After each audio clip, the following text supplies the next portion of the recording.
نحمده ونصلي على رسوله الكريم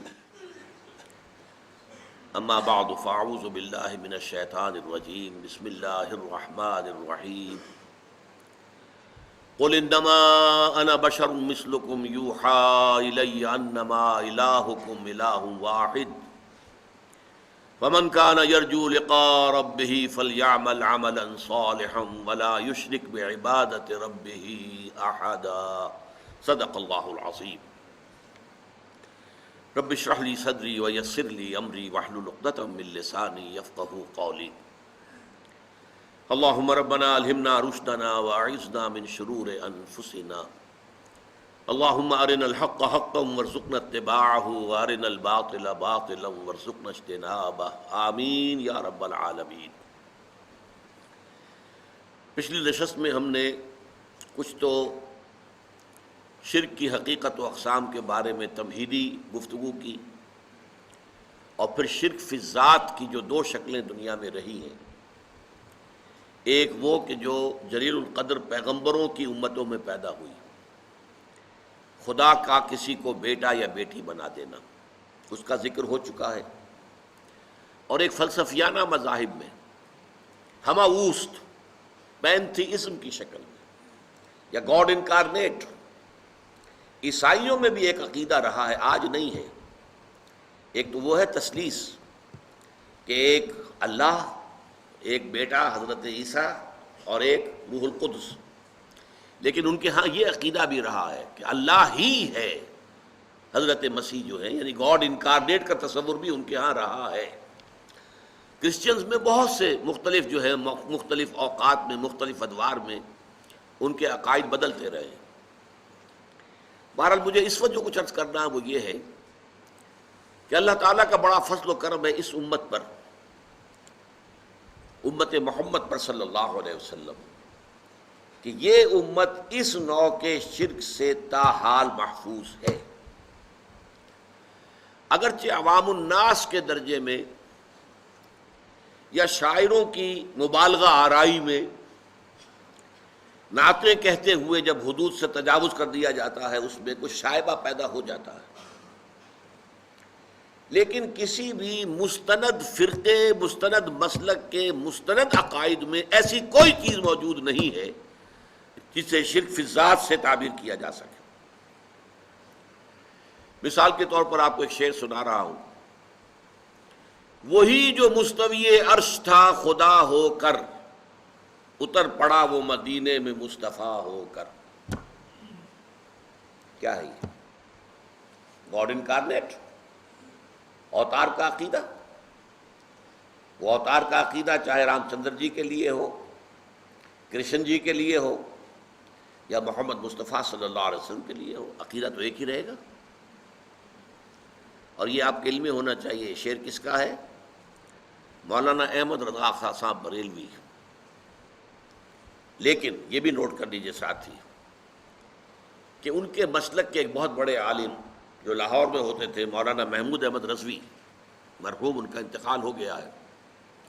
روزنامہ پاکستان میں ایک دفعہ ایک فورم میں بعض لوگوں نے یہ مسئلہ چھیڑ دیا کہ مولانا احمد رضا خان صاحب بریلوی، انہوں نے تو یہ شعر کہا ہے، وہی جو مستوی عرش تھا خدا ہو کر، اتر پڑا وہ مدینے میں مصطفیٰ ہو کر۔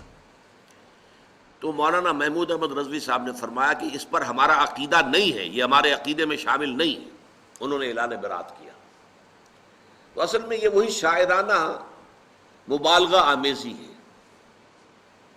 قرآن مجید میں سورہ شعراء میں یہ بات کہی گئی ہے کہ شعراء جو ہیں والشعراء یتبعہم الغاوون الم تر انہم فی کل واد یہیمون، وہ ہر وادی میں چکر لگاتے ہیں، خیالات میں دور سے دور نکل جائیں گے۔ مبالغہ آمیزی اگر نہ ہو تو پھر شعر کے اندر تاثیر نہیں ہوتی۔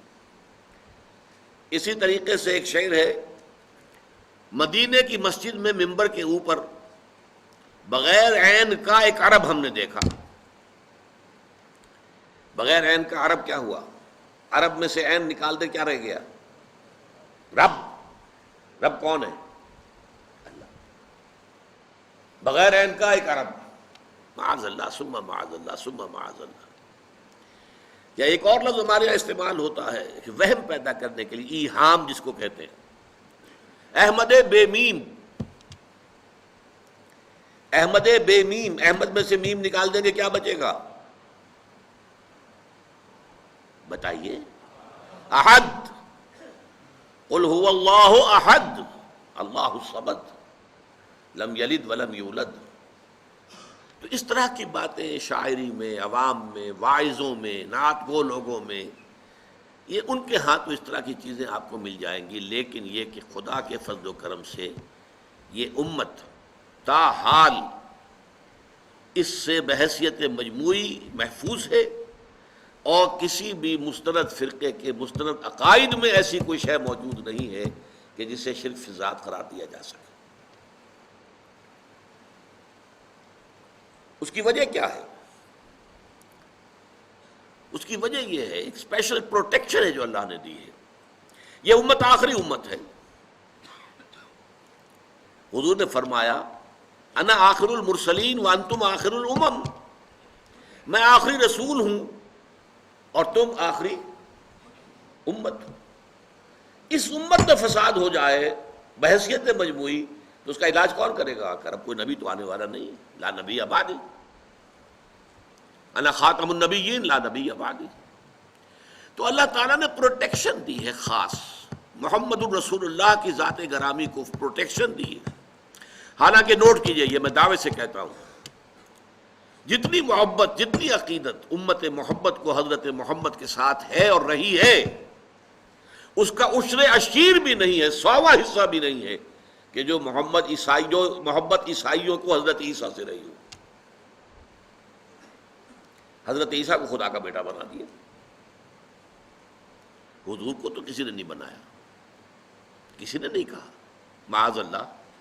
حالانکہ محبت عقیدت کو اگر ناپیے تولیے تو میں پھر کہہ رہا ہوں، عشر عشیر، عشر عشیر کا مطلب 100واں حصہ، 1/10 کا 1/10 عشر عشیر، 100واں حصہ بھی محبت، اس محبت کا جو اس امت کو رہی ہے اپنے رسول محمد صلی اللہ علیہ وسلم سے، اور ہے آج بھی، کٹ مرنے کو تیار ہے، ختم نبوت کے اوپر کٹ مرنے کو تیار تھے۔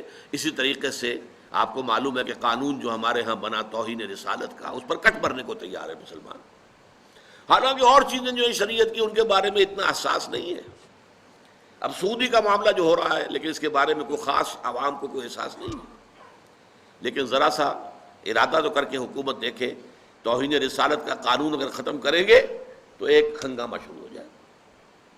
عیسائیوں کو تو اتنی کوئی عقیدت تھی نہیں، لیکن خدا کا بیٹا بنا دیا۔ اس سے بھی آگے کا کنٹراسٹ آپ کو بتا رہا ہوں۔ حضرت علی کون ہے رضی اللہ تعالی عنہ؟ حضور کے امتی۔ امتی کا اور نبی کا کیا ریشو پروپورشن ہوا؟ کوئی نسبت بنتی نہیں نا۔ حضرت علی کو خدا بنانے والے پیدا ہو گئے، خدا کا بیٹا نہیں، خدا۔ سبائی، عبداللہ ابن سبا یہودی، جس نے اسلام کا لبادہ اوڑھ کر آ کر مسلمانوں کے اندر تفریق پیدا کی، بنو ہاشم اور بنو امیہ کی پرانی جو چپکلش چلی آ رہی تھی اسے ہوا دی، پھوکے ماری، بڑکا دیا اس کا، اور وہ فتنہ شروع کیا ہے کہ جس کے زخم سے آج تک بھی خون رس رہا ہے۔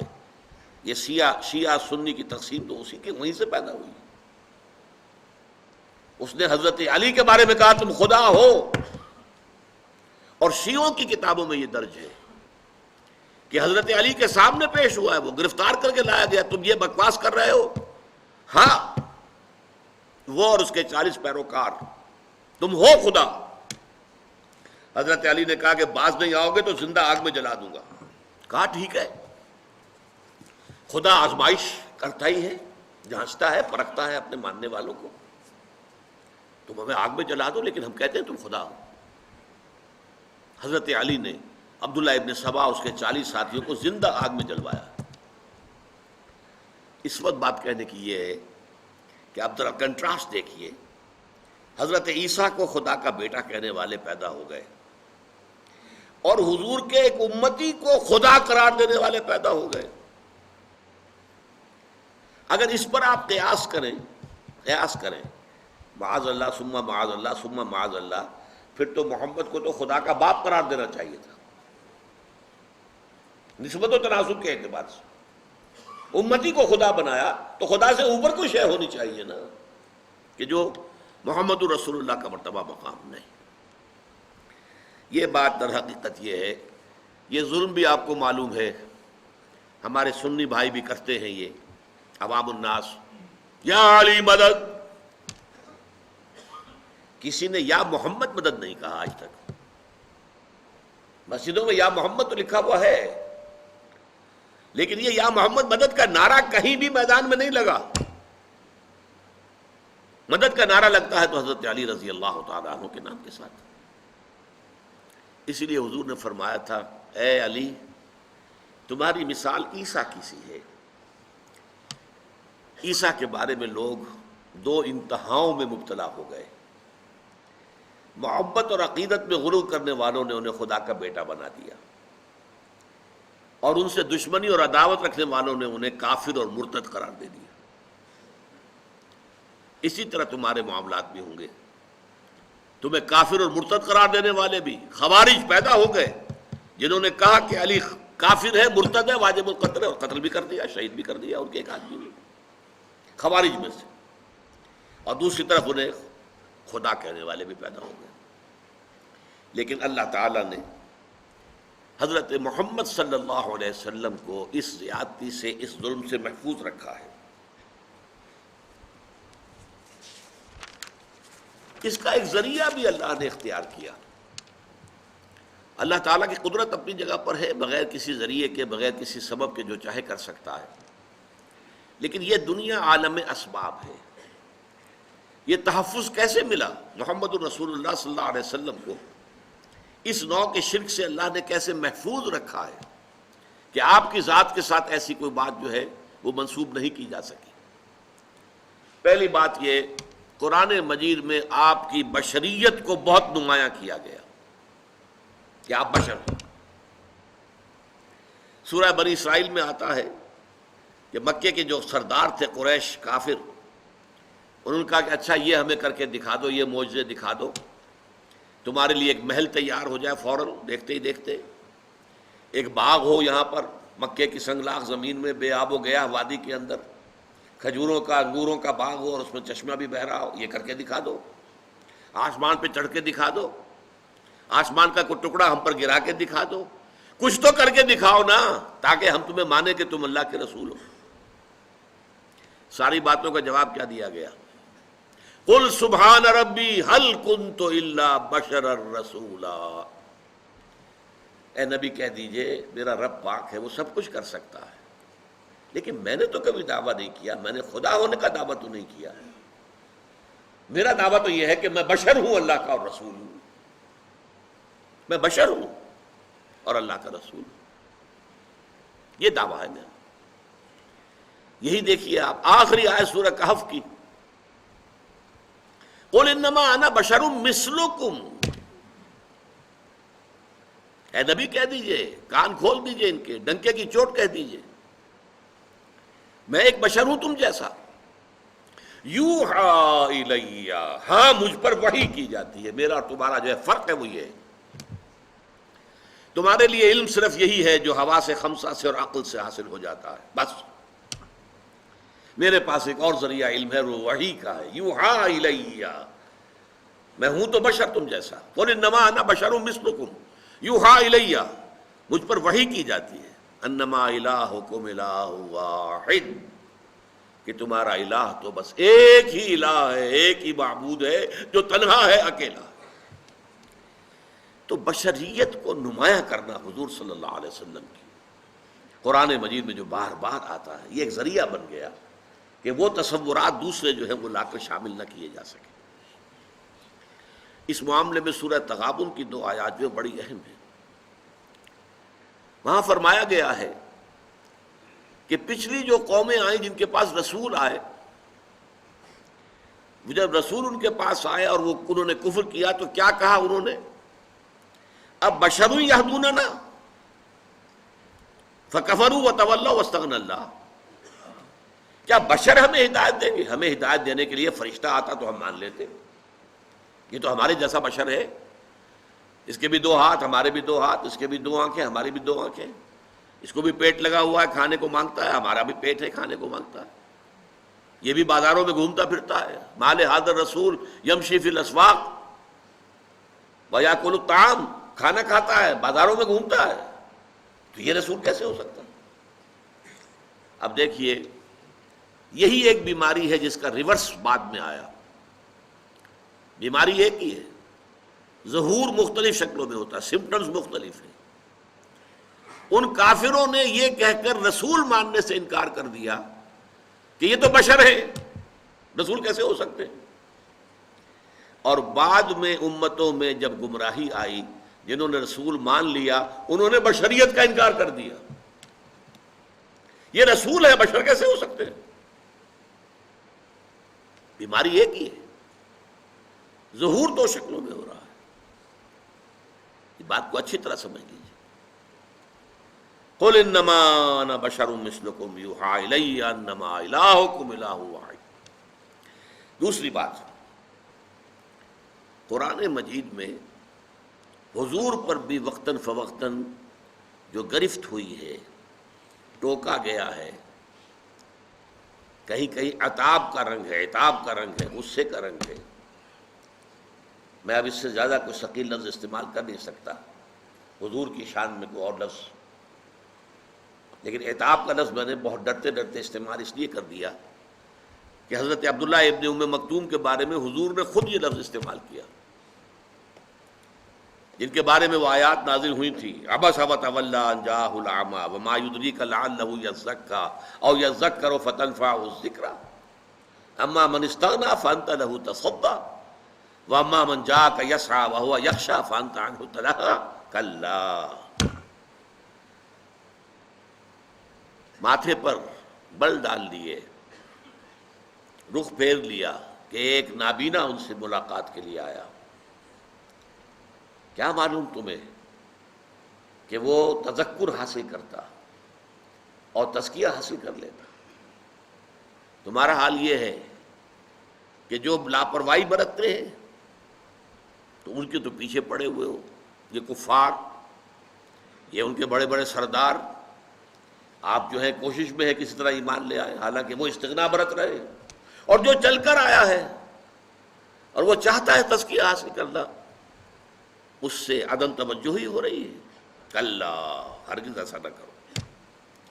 یہ جو مختلف گرفتیں آئی ہیں قرآن مجید میں حضور پر، اب عتاب کا لفظ میں نے اس لیے استعمال کیا کہ اس کے بعد یہ آپ کا معمول ہو گیا کہ جب بھی کبھی عبداللہ ابن ام مکتوم تشریف لاتے تھے، حاضر ہوتے تھے حضور کی خدمت میں، تو آپ کہتے تھے مرحبا بالذی عاتبنی اللہ فیہ، اہلا وسہلا، مرحبا اس شخص کے لیے جس کے بارے میں اللہ نے مجھ پر عتاب فرمایا. تو یہ لفظ عتاب حضور نے خود استعمال کیا ہے تو میں نے استعمال کرنے کی جرات کر لی. لیکن قرآن مجید میں بڑا بڑا سخت انداز ہے حضور کے لیے، بڑا سخت انداز. مثلاً سورہ بنی اسرائیل میں وَإِن كَانُوا لَيَفْتِنُونَكَ عَنِ الَّذِي أَوْحَيْنَا إِلَيْكَ لِتَفْتَرِيَ عَلَيْنَا غَيْرَهُ وَإِذًا لَاتَّخَذُوكَ خَلِيلًا. اے نبی، یہ مشرکین اور یہ کفار تلے ہوئے ہیں کہ جو چیز ہم نے آپ کی طرف وحی کی ہے اس سے آپ کو بچلا دیں تاکہ آپ کوئی اور شے اپنی طرف سے گھڑ کر ہماری طرف منسوب کر دیں. نوٹ کر دیا آپ نے بات؟ اب آیا وہ لولا ان ثبتناک لقد کدت ترکن الیہم شیئا قلیلا. اگر ہم نے ہی آپ کے پاؤں کو جما نہ دیا ہوتا تو عین ممکن تھا کہ آپ ان کی طرف کچھ نہ کچھ جھک ہی جاتے. اور اگر ایسا ہو جاتا اذا لأذقناک ضعف الحیات وضعف الممات، تو اس شکل میں ہم آپ کو اے نبی دنیا میں بھی عذاب دگنا دیتے اور آخرت میں بھی دگنا عذاب دیتے. ثم لا تجد لک علینا نصیرا، اور پھر آپ ہمارے مقابلے میں کسی کو اپنا مددگار نہ پاتے، کوئی آپ کو ہماری پکڑ سے، ہماری سزا سے بچا نہ سکتا. یہ بھی انداز جو ہے قرآن مجید کا، اور بہت سے مقامات ہیں. یہ تو میں نے چند جو ہے نمونہ مشترک خروارے آپ کے سامنے رکھ دی. یہ بھی در حقیقت ایک بہت بڑا ذریعہ بنا ہے اس کا کہ یہ جو الوہیت کو حضور کے ساتھ متصف کر دینا. ایک اور واقعہ تو اور جو بہت مشہور ہے، ویسے حضور نے کبھی بد دعا نہیں دی، لیکن ایک موقع پر ایک جملہ ایسا نکل گیا جس کے اندر بد دعا کا رنگ تھا، واضح طور پر بد دعا بھی نہیں تھی وہ۔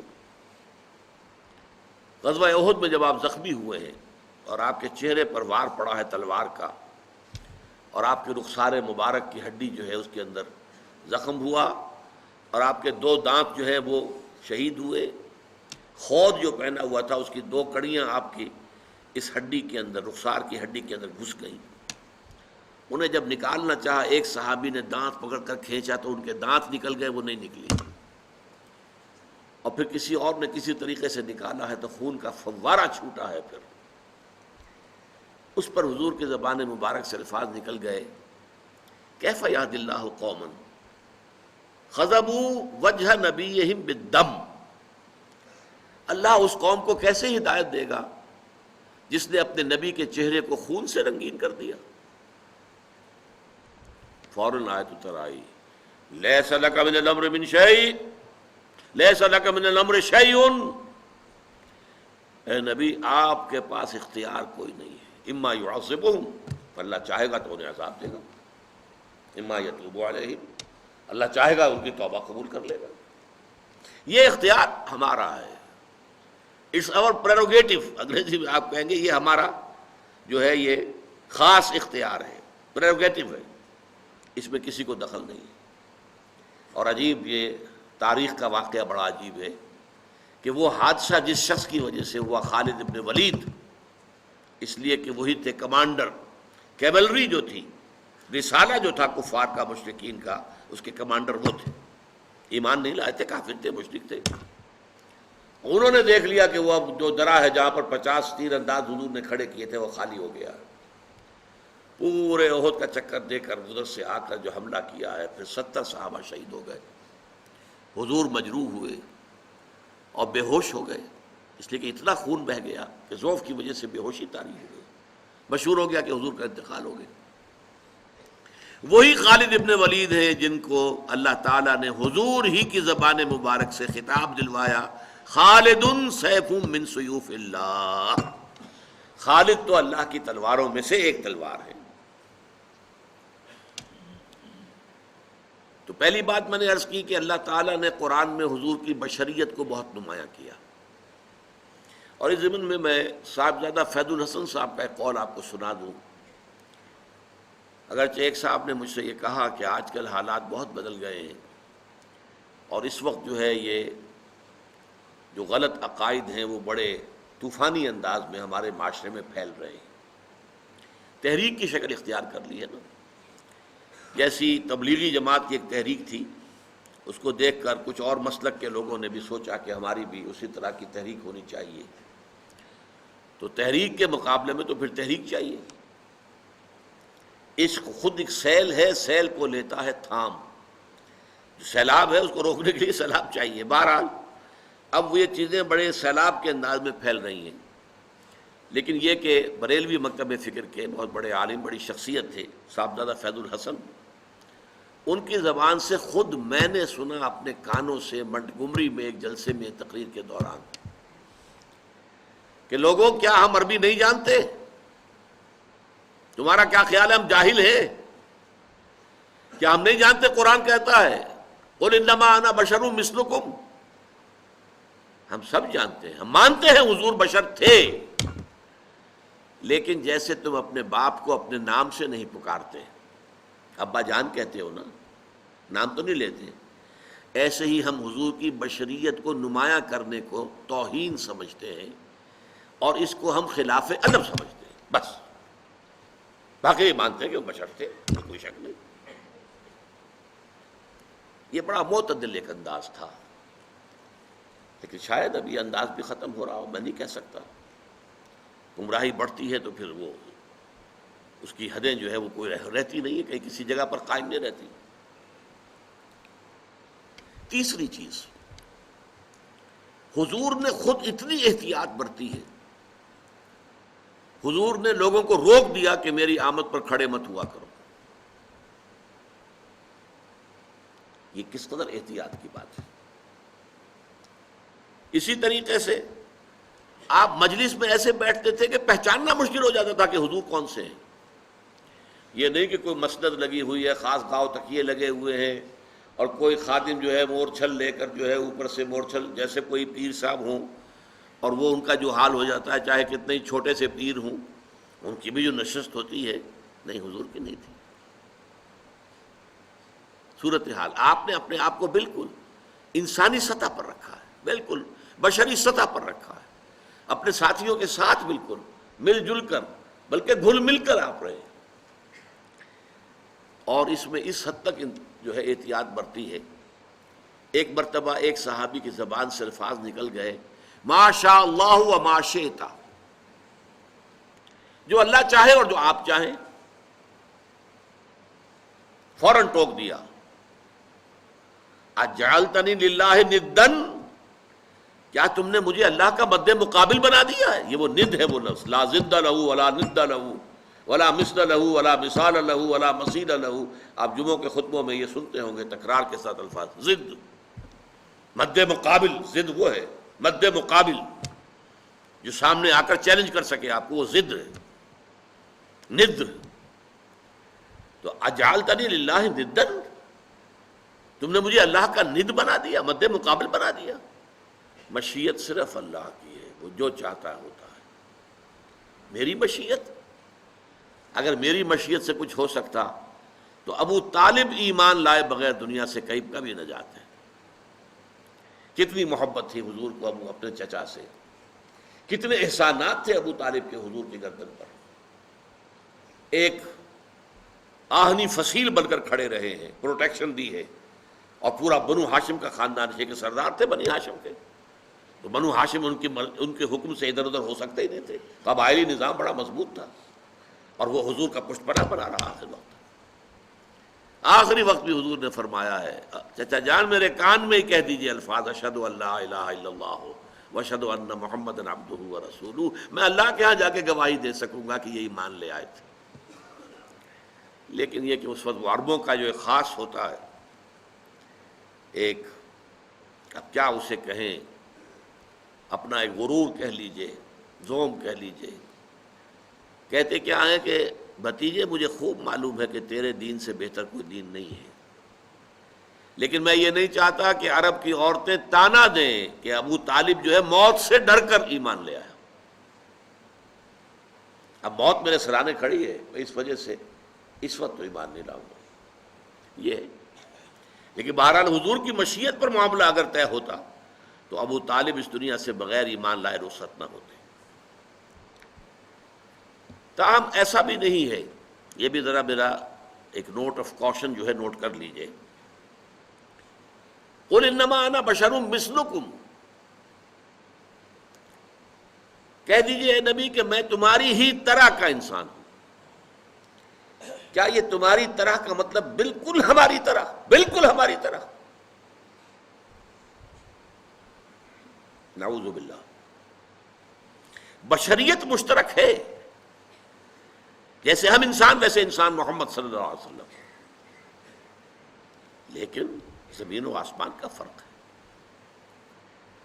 چنانچہ حضور کی مختلف جو ہے قول بھی موجود ہیں. میں آپ کو ایک قول سنا دیتا ہوں، احادیث میں موجود ہے کہ حضور صوم وصال سے روکتے تھے صحابہ کو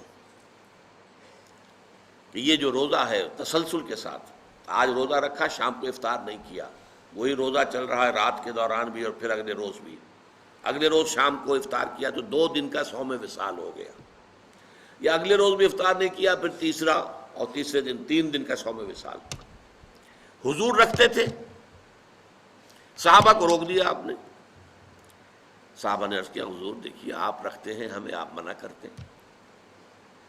اب اس کا جواب سنیے، ایکم مثلی، تم میں سے کون میرے جیسا ہے؟ ابھی تو عند ربی، میں تو رات گزارتا ہوں اپنے رب کے پاس. هو یطعمنی و یسقینی، وہ مجھے کھلاتا بھی ہے پلاتا بھی ہے. تو ہم جیسا بالکل ہم جیسے نہیں ہیں. حضور اپنی پشت کی طرف سے بھی دیکھتے تھے، ہم تو نہیں دیکھتے. تو بالکل ہم جیسے یہ کہیں اگر خیال آپ کے آ گیا تو یہ بہت بڑی محرومی ہو جائے، بہت بڑی محرومی، بہت بڑی محرومی۔ سب سے بڑا تو جو ہمارے اور آپ کے درمیان حد فاصل ہے کہ آپ پر وحی آتی ہے، وہ تو قرآن مجید میں کہہ دیا گیا، قل انما انا بشر مثلکم یوحی الی، مجھ پر وحی آئی ہے۔ لیکن یہ کہ اور آپ کے مقامات اور جس طریقے سے اللہ تعالیٰ نے آپ کو جو درجات عطا فرمائے ہیں، جو آپ کے خواص ہیں، ان خواص میں سے ایک جو میں نے ابھی بتایا آپ کو کہ آپ اپنی پشت سے بھی دیکھتے تھے، جو ہمارے لیے ممکن نہیں۔ ایک مسئلہ اس میں ذرا اور ٹیڑھا ہے، میں وہ بھی حل کر دینا چاہتا ہوں۔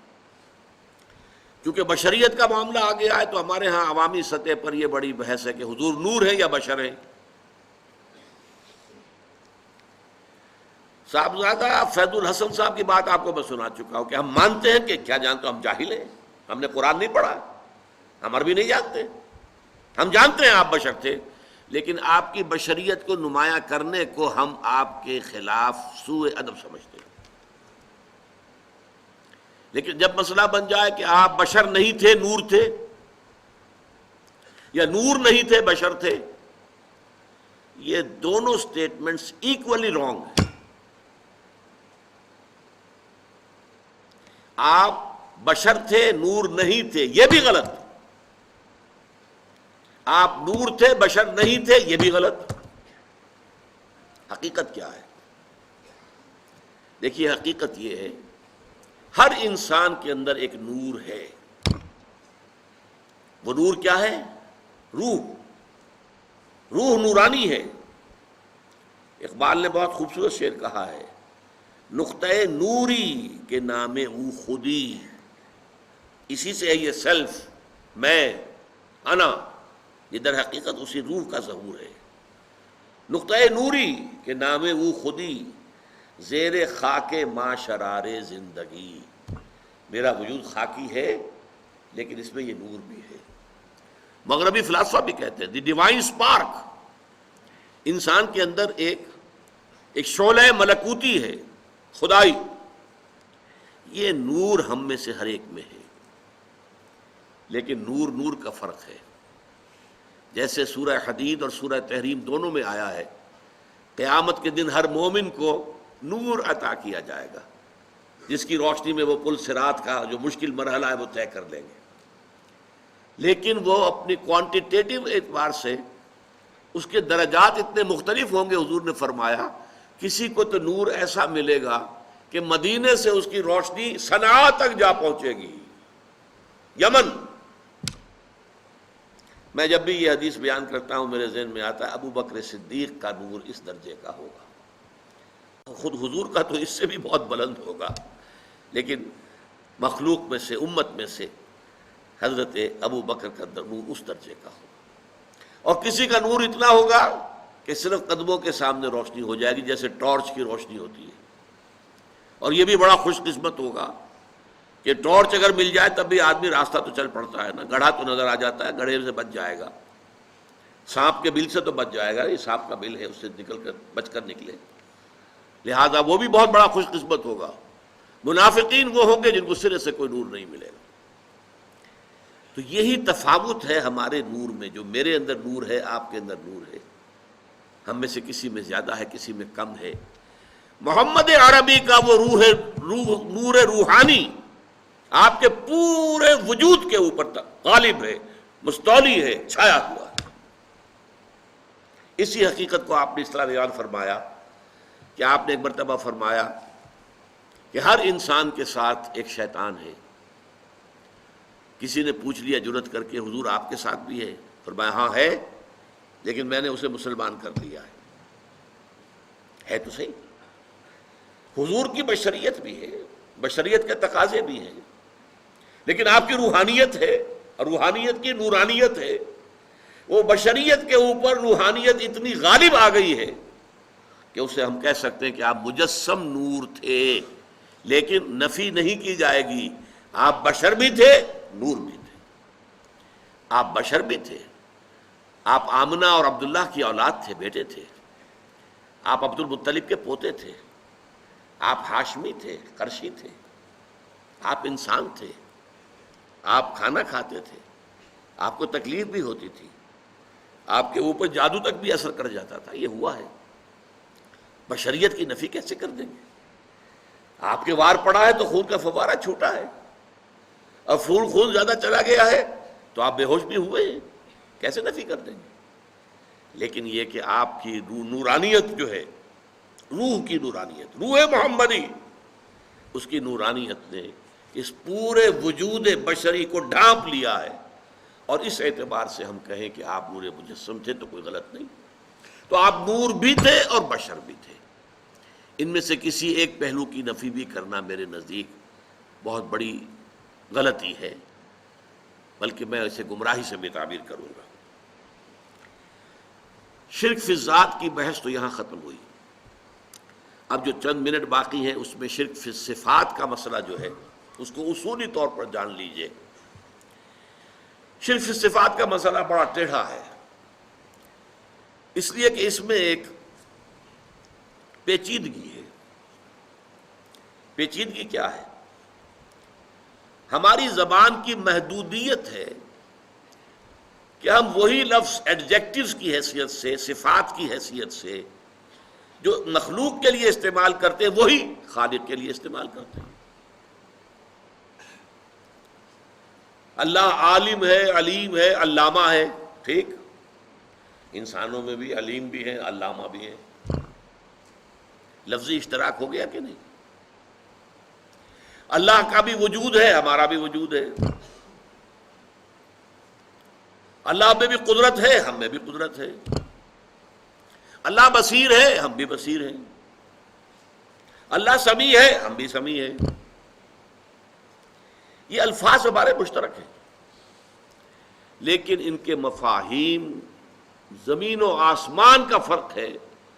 جب ایک لفظ اللہ کے لیے بولا جائے گا تو اس کا مفہوم کیا ہوگا، اور جب وہی لفظ مخلوق میں سے کسی کے لیے بولا جائے گا تو اس کا مفہوم کیا ہوگا، زمین و آسمان کا فرق۔ وہ تین ہیں کارڈینل پرنسپلز، ان کو آپ نوٹ کر لیجئے، یاد کر لیجئے، حفظ کر لیجئے۔ اللہ کا وجود ذاتی ہے، کسی اور نے انہیں عطا نہیں کیا ہے۔ مخلوق کا وجود ذاتی نہیں ہے، عطائی ہے، اللہ نے وجود دیا ہے تو ہوا۔ اسی طرح اللہ کی صفت ذاتی ہے، کسی کی عطا کردہ نہیں ہے۔ مخلوق کی صفات عطائی ہیں، اللہ نے عطا کی ہے تو حاصل ہوئی۔ نمبر 2، اللہ کا وجود قدیم ہے، ہمیشہ سے، ہمیشہ سے، ہمیشہ سے۔ مخلوقات کا وجود حادث ہے، پہلے نہیں تھا پھر ہو گیا۔ اسی طرح اللہ کی صفات بھی قدیم ہیں، ہمیشہ سے ہیں، اور مخلوق کی صفات بھی حادث ہیں، پہلے نہیں تھی پھر ہو گئی۔ اللہ کا وجود لا متناہی ہے، لا متناہی، باؤنڈ لیس، مطلق، بے انتہا، اور مخلوقات کا وجود متناہی ہے، لمیٹڈ ہے، محدود ہے۔ اسی طرح اللہ کی صفت غیر متناہی، باؤنڈ لیس، جبکہ مخلوقات کی صفات متناہی ہیں، محدود ہیں، لمیٹڈ ہیں۔ یہ تین فرق ذہن میں رہنے چاہیے۔ اگر ان میں ذرا گڑبڑ ہو جاتا ہے تو پھر انسان بے جانے بوجھے، غیر شعوری طور پر، بغیر سمجھے ہوئے نادانی میں شرک میں مبتلا ہو جاتا ہے۔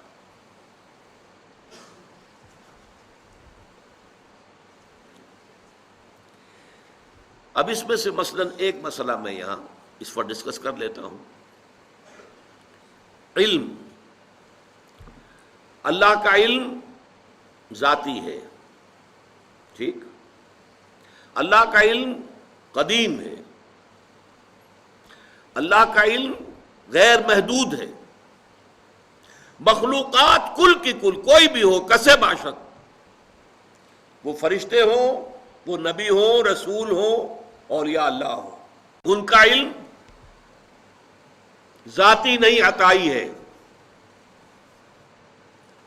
نوٹ کر لیجئے، فرشتوں سے جب کہا گیا تھا اب ذرا نام بتاؤ تم، تو حضرت آدم کو جو بتا دیے گئے تھے، کیا جواب تھا؟ سبحانک لا علم لنا الا ما علمتنا، اے اللہ تو پاک ہے، ہمیں تو کوئی علم حاصل نہیں سوائے اس کے جو تو نے ہمیں علم دیا ہے، بس۔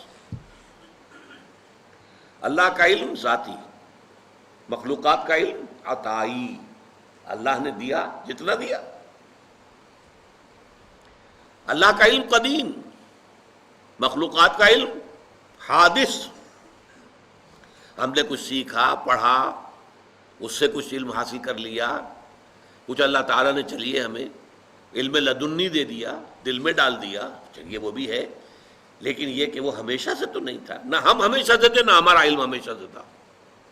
اللہ کا علم قدیم اور جملہ مخلوقات کا علم حادث۔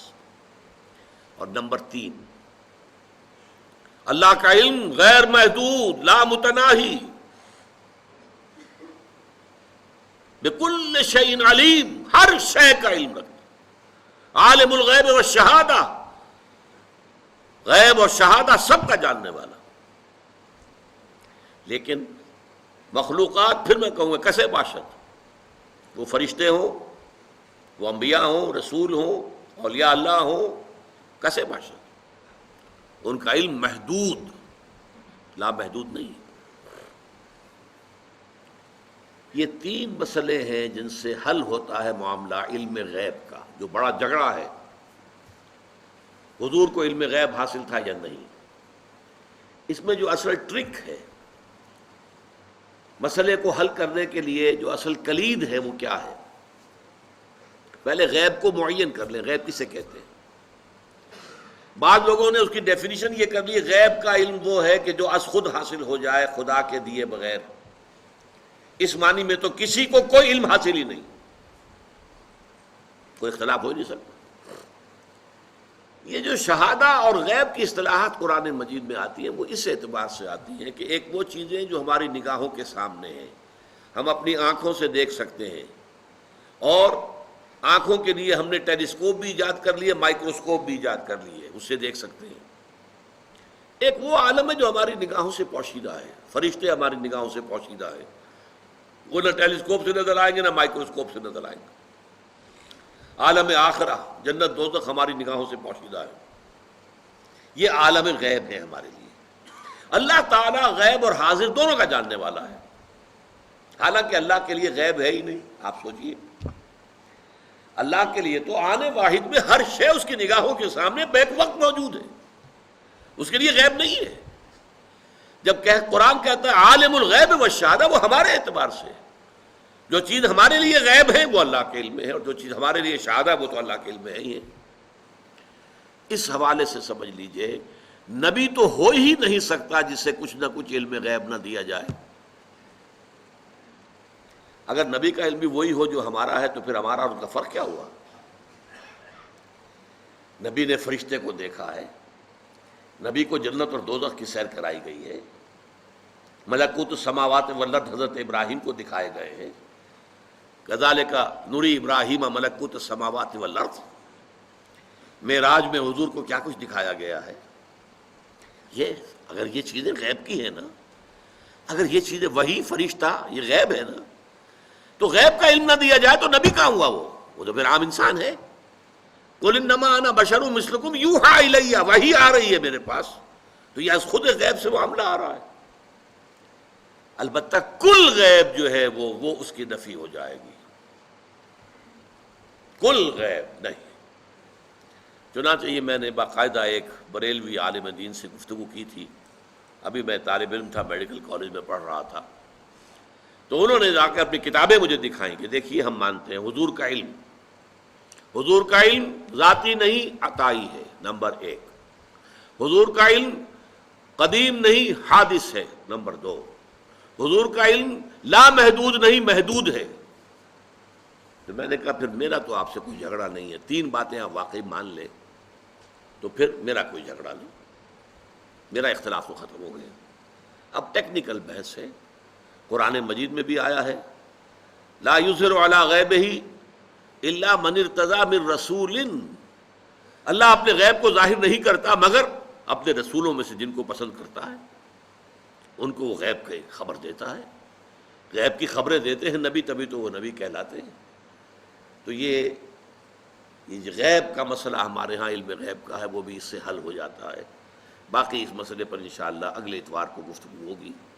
بارک اللہ لی و لکم فی القرآن العظیم ونفعنی وإیاکم بالآیات والذکر الحکیم۔